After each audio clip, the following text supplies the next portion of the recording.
Hi friends, ഇന്ന് നമ്മൾ ആ സാരി വെട്ടിയ തുണി കൊണ്ട് ചുരിദാർ തയ്ക്കാൻ നമ്മൾ വെട്ടി വെച്ചിരുന്നില്ല, അത് നമ്മൾ തയ്ച്ചെടുക്കാം. അപ്പോൾ അത് തയ്ക്കുന്നതിന് ലൈനിങ്ങും മെയിൻ തുണിയും കൂടെ ഞാൻ കൂട്ടിച്ചേർത്തു. ഇപ്പോൾ തയ്ച്ചെടുത്തു. എന്നിട്ട് ഇനി അതിൻ്റെ നെക്കാണ് കട്ട് ചെയ്ത് വെച്ചേക്കുന്നത്. കട്ട് ചെയ്ത് ക്യാൻവാസിൽ എടുത്ത് വെട്ടി അത് പേപ്പറിനകത്ത് ഒട്ടിച്ച് വെച്ചിട്ടുണ്ട്. അപ്പോൾ ഇനി അത് നമ്മൾ തയ്ച്ചെടുത്ത് അതിനി തുണിയെ വെച്ച് തയ്ച്ചെടുത്ത് ഇനി അതിൻ്റെ നെക്ക് കട്ട് ചെയ്തിട്ട് നമുക്കത് ഷേപ്പായി. ഇപ്പോൾ അതും റെഡിയാക്കി. ഇനി നമ്മൾ നെക്കുകൾ തമ്മിൽ കൂട്ടി യോജിപ്പിച്ചു.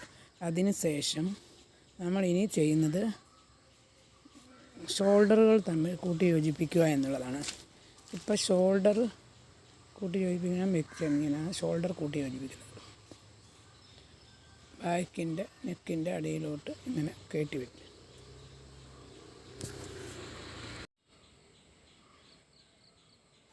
ഇപ്പം നമ്മൾ കൂട്ടി യോജിപ്പിച്ച് കഴിഞ്ഞ് ഷോൾഡർ തമ്മിൽ ഇനി അത് തിരിച്ചിടണം. അത് തിരിച്ചിട്ടെടുത്തതിന് ശേഷം നമ്മൾ പതിച്ചടിച്ചു. ഇതെല്ലാം ചെയ്തു. ഇനി നമുക്ക് സ്ലീവ് വയ്ക്കുകയാണെന്നാണ്. സ്ലീവ് അറ്റാച്ച് ചെയ്യണം. ഇപ്പോൾ സ്ലീവ് അറ്റാച്ച് ചെയ്യാൻ പോവാണ്. സ്ലീവും അറ്റാച്ച് ചെയ്ത് കഴിഞ്ഞു. ഇനി നമുക്ക് അടുത്തത് കൈയുടെ അടിഭാഗം മടക്കി അടിക്കണം. അതിങ്ങനെ 2 മടക്ക് മടക്കിയിട്ട് അത് മടക്കും. ഇപ്പം നമ്മൾ മടക്കി തയ്ച്ചു.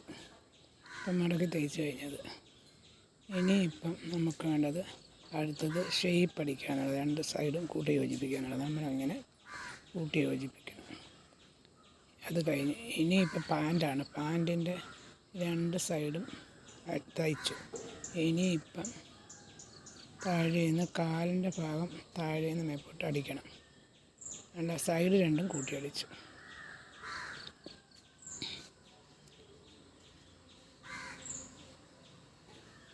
ഇവിടെ കാലിൻ്റെ അടിഭാഗവും മടക്കി അടിച്ച് ഇനി സൈഡ് കൂട്ടി അടിക്കും.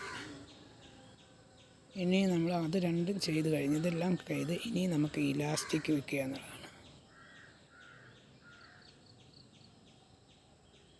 അങ്ങനെ പാൻറ്റ് ചെയ്തിരിക്കുന്നത്. ഇപ്പോൾ എല്ലാവർക്കും ഇഷ്ടപ്പെട്ടെങ്കിൽ ലൈക്ക് ചെയ്യുക, ഷെയർ ചെയ്യുക, സബ്സ്ക്രൈബ് ചെയ്യുക. ഇങ്ങനെയാണ് ഇതിൻ്റെ പൂർണ്ണ രൂപം.